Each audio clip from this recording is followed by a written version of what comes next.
Welcome to Panda Head Studios.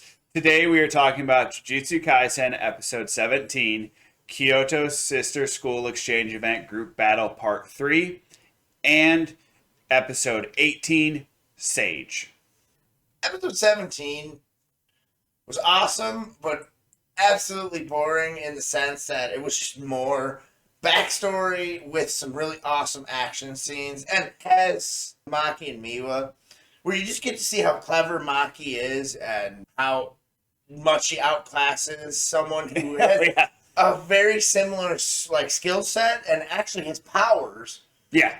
And she just defeats her with just skill and talent and clever tactics. She's very smart, and that was like the coolest part is when because she essentially sacrifices her I think it's her naginata to throw it at her and throw it at Miwa to create an opening and defeat her, and I was like that's awesome. I also like the way Maki defeats her because, unlike for the rest of the characters we run across that have quote unquote lost and that we will see in the rest of the episode, she doesn't knock Miwa out. She takes me with sword and runs off. Yeah. That is how she. Once she takes me with sword, it's like, oh, you're useless. Okay, bye. And then you get like this kind of really interesting fight between Momo and Nobara. And you just get to see how much Nobara has evolved and the conflicting beliefs in what a Jujutsu sorcerer is. Specifically, what's expected of a female Jujutsu sorcerer. Yeah. Because from Momo's perspective and how she describes it is that for a male sorcerer, you can be powerful and that gets you respect. Whereas for a female, you have to be powerful and cute. You have to be perfect. What's demanded of female Jujutsu sorcerers is perfection. And Nobara straight up refutes it by going, no, we're sorcerers. Power is what matters. And it's not to say Nobara doesn't disregard the whole wanting to be cute thing. Like she even mentions, I like when I'm dressed up cute, but I also like myself when I'm powerful. And that's really what I liked about the fight. Like, honestly, most of these fights in this episode and even in 18, they're very amazingly animated and look great and look just so much fun. But what my takeaway from them is the conversations that are happening or what's going on in people's heads. Well, and I loved the visual where Miwa's flying through trees on her. It kind of reminds me of like Return of the Jedi, where they're flying through the trees and she's on her broom. Yeah. Even though I personally feel she should have just flown up really high and she could have dodged any attack coming at her from hammer and nails. Nobara, Well, she thought Nobara was weak.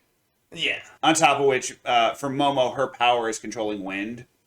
So if she just shoots like a generic, or not generic, but like a powerful wind blast, the worst that's going to happen is Nobara is going to get like thrown off the ground. But if she uses, rubble and tree branches in that blast, even if Nobara doesn't get flown away, the nicks and scratches and like that will wear her down as well.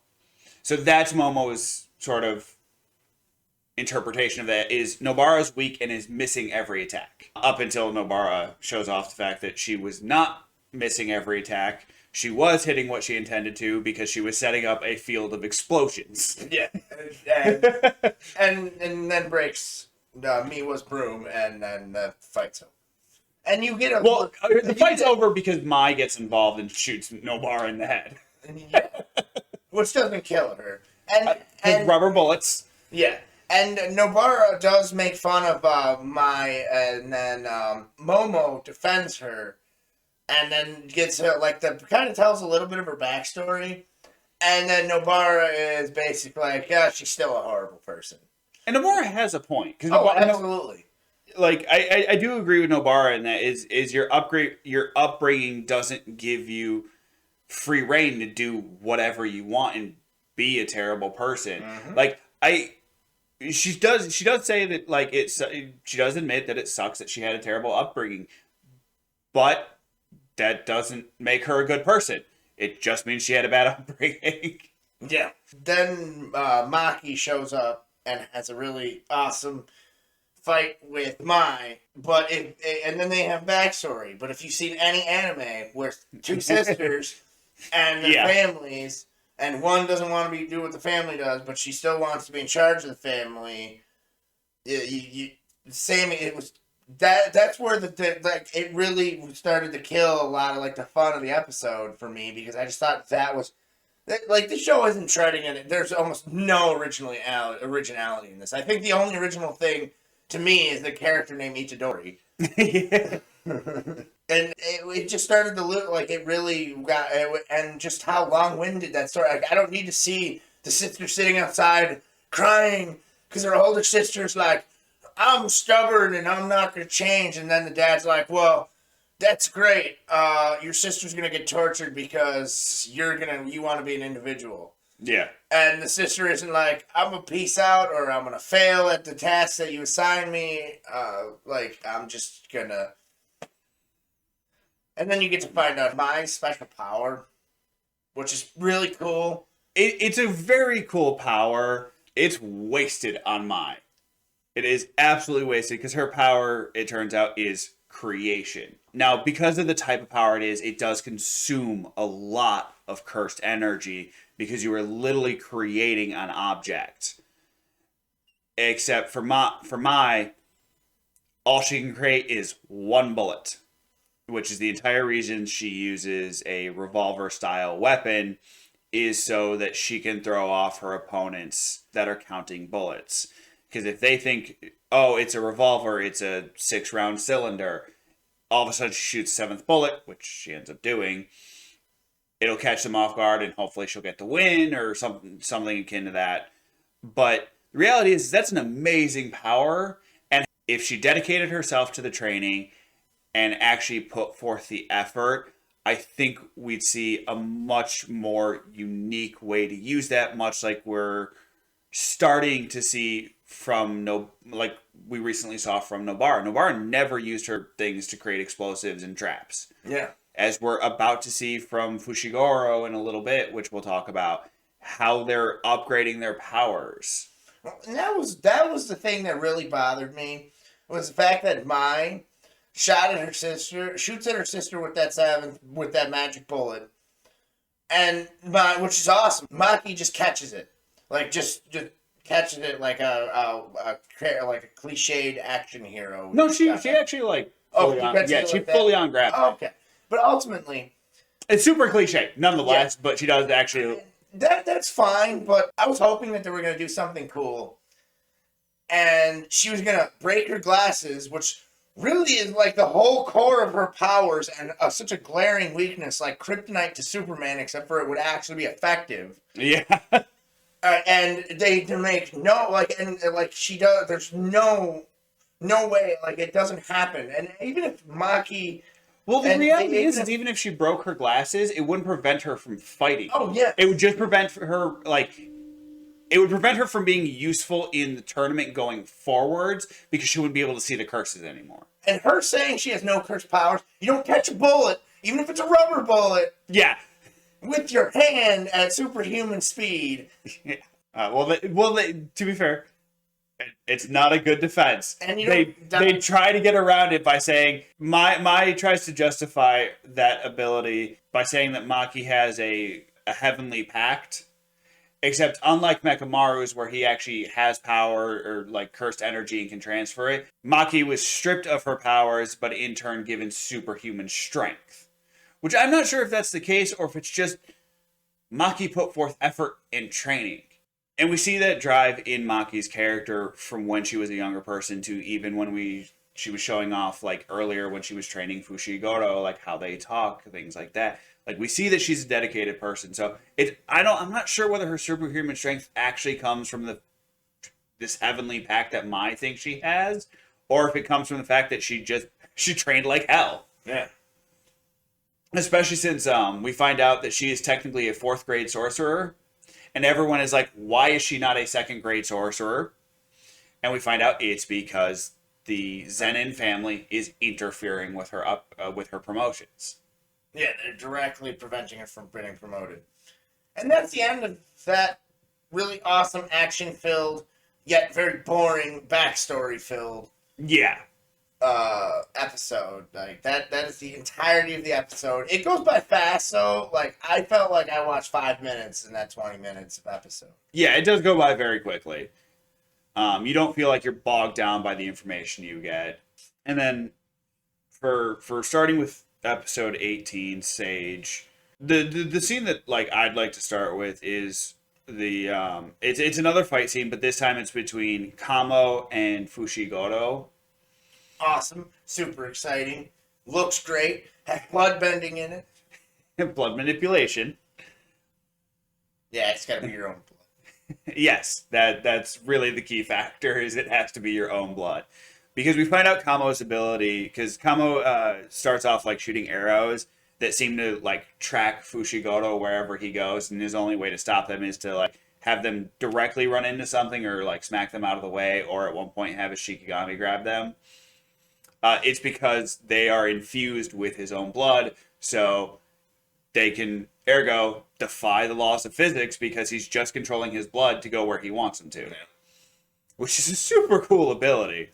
And it gets better when he stops using the arrows and starts using his own body. Because he starts manipulating his own blood in his body to go faster, hit harder, like, react fast. It's so cool that he gets to do that. And Fushiguro has those tonfas, and he just punches right through them like they're nothing.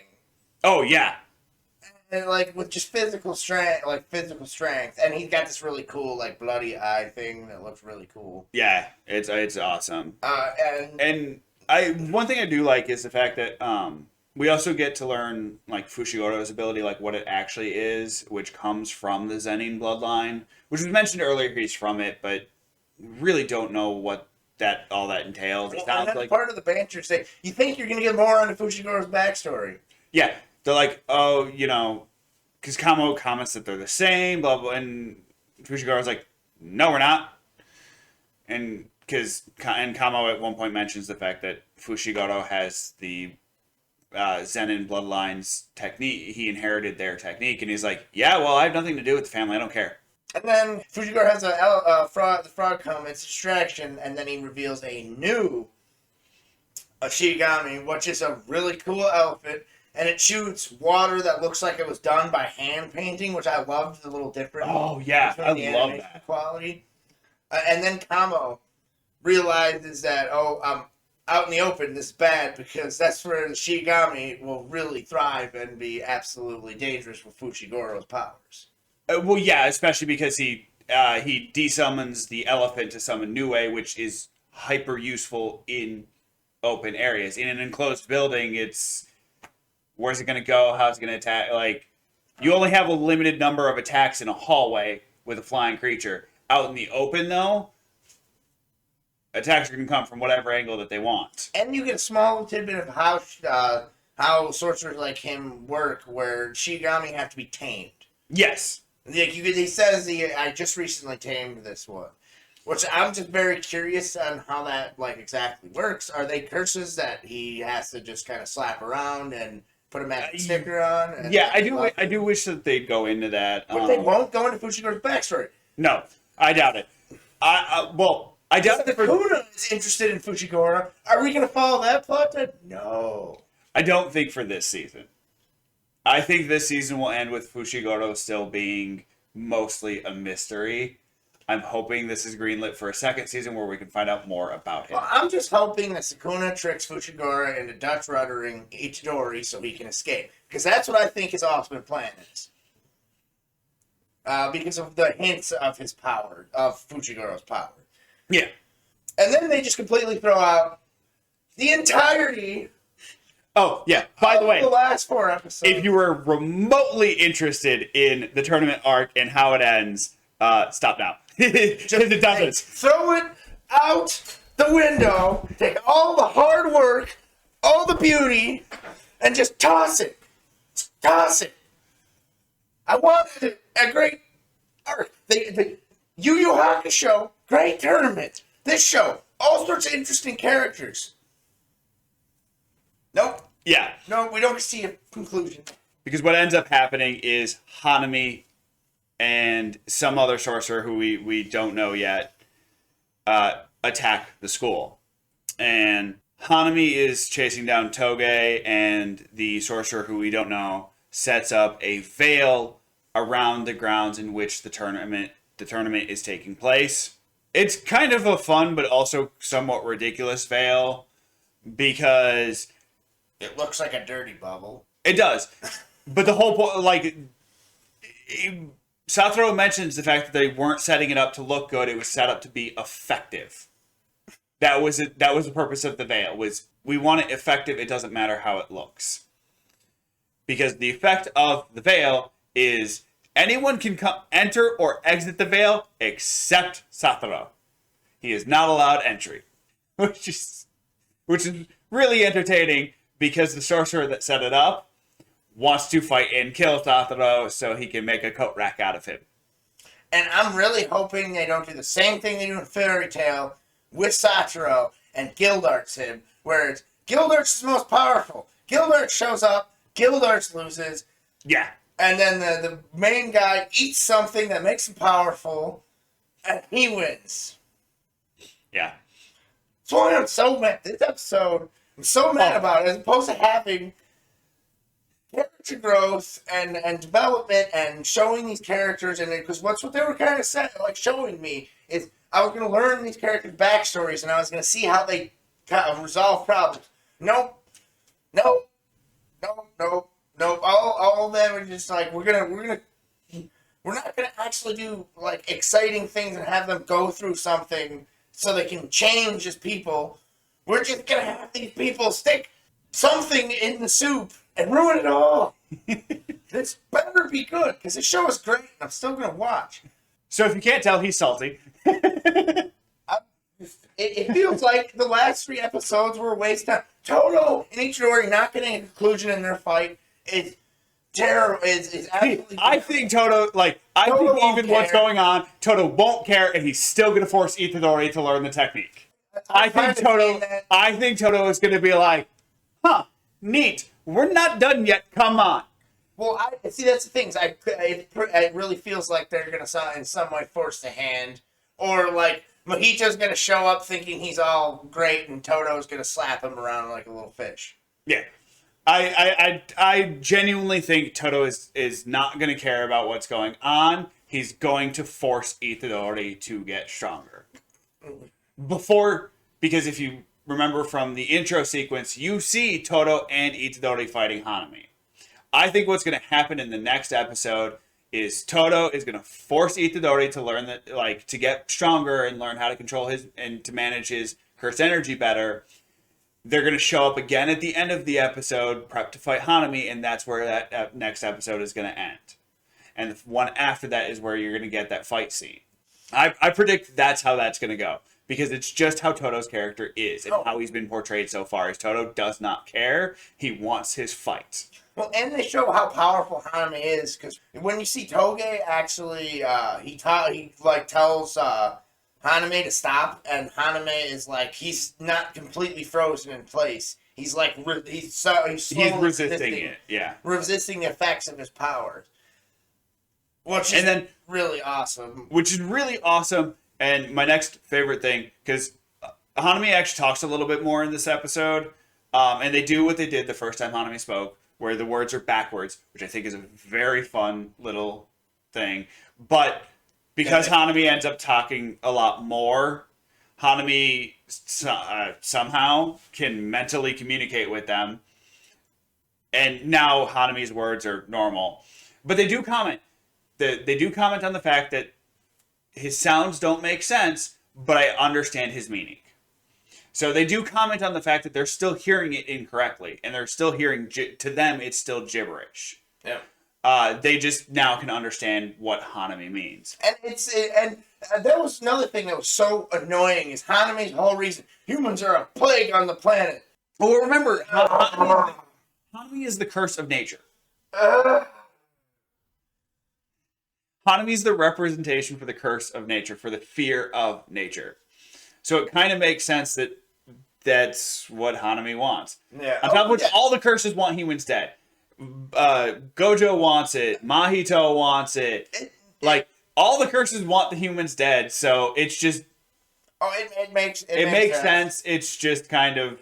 But he teams up with a volcano who annihilates... Oh, and then a really funny little thing at the end where they have all the villain characters as, like, high schoolers. And Mojito's playing a girl. Like, he burns Haname's garden. And it's just a little teaser joke thing. It's really fun. It's one of the Jujutsu scrolls. Yeah, Jujutsu scrolls. But it's like, why would you work with that guy to do, like, oh, we're going to destroy all the humans. And he's going to burn all that nature you love and boil all the oceans. Yeah. Yeah, like, it's just, his character is so cool, except for the fact that he's just human bad. There's some good humans, but human bad. We kill all the humans, and that make the world a better place. Human bad. Ferngully did it better. It did. I will say Ferngully did it much better. But yeah, that's... Even Avatar was more interesting with their unobtainium. No, this is still more interesting. No, I'm talking about motivation-wise. Yeah, this is still more interesting. I disagree. At least they want at least there's like a magical person or magical spirit entity that's connecting the whole world. He just wants nature to be safe because human bad. He is that magical entity. Human bad. All right. But ultimately, I'm just super salty about it. This is so stupid. I wanted the tournament to end and have a conclusion. Yeah, he wanted the typical tournament arc, which, to be fair, I did as well. But at episode 0, you get that brief glimpse where it's Geto, Gojo, and Mahito all talking about how they need to steal the fingers from the school. They set it up from the beginning that the tournament wasn't going to end. You knew it going in. They didn't hide that. Oh, yeah. It's annoying, I agree, but at least they didn't hide it. It's not like they're surprised. Oh, surprise! The tournament ends early. like they gave you the cookie they gave you the crumbs to get the cookie. No, that's why I'm still gonna watch this. Just don't waste your time with the last 3 episodes if you haven't watched them. I think if you have an interest in the characters and their backstories, I think it's worth it. Or if you just want to watch mindless action. Yeah, it's got good action. Yeah, it's got really good action. So if you're just like, I want to watch fun action and I don't care about the story, yeah, still watch them, I'd say. I'm speaking metaphorically here, but I don't care about Hitsugaya. That's all I gotta say about their backstories. I don't care about Hitsugaya. Have a good one. Bye-bye. I'm super salty about this episode, but if you enjoyed it, please like, comment, and subscribe. And if you want further updates, follow us on Twitter down below. And if you'd like to follow us along with live gameplay, our Twitch links will also be in the description down below.